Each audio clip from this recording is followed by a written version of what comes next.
When God told Adam it wasn't good for him to be alone, that he needed a helper suitable. The Hebrew is ezer kenigdo.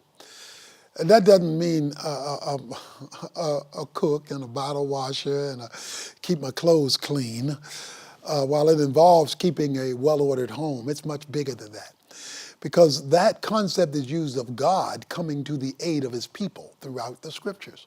So the idea of ezer kenigdo is one corresponding to you who comes alongside you, who enables you to be all you are supposed to be.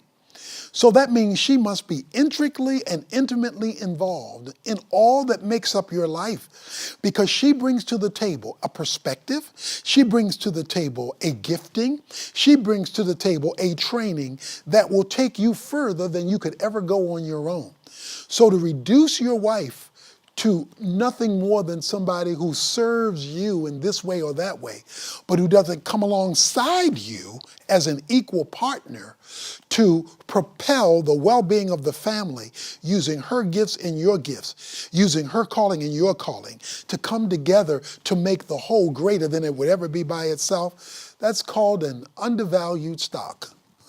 That's an underutilized gift of God. Maximize her potential, including her emotions, because she will feel things you're trying to logically understand, and you need that feeling to tie to your logical understanding to get the whole picture. See, so she is essential. That's what ezer kenigdo means. She is an essential contributor to your manhood. A good illustration of the impact of a wife on a husband is my own wife, Lois Evans. When she was at home, because I was working and she was caring for the family, and then God called me to start our church. With the time she had available, because she knew her responsibility to help with the maintaining of the home as a first priority, but with the time available, she came alongside to help us start the church. She was the first church secretary. She was the first church choir director. She was the first church women's ministry head. And as time allowed, because we were real small then, she would help bring it up. She kept the house ordered, because we met in our home when we started out for church.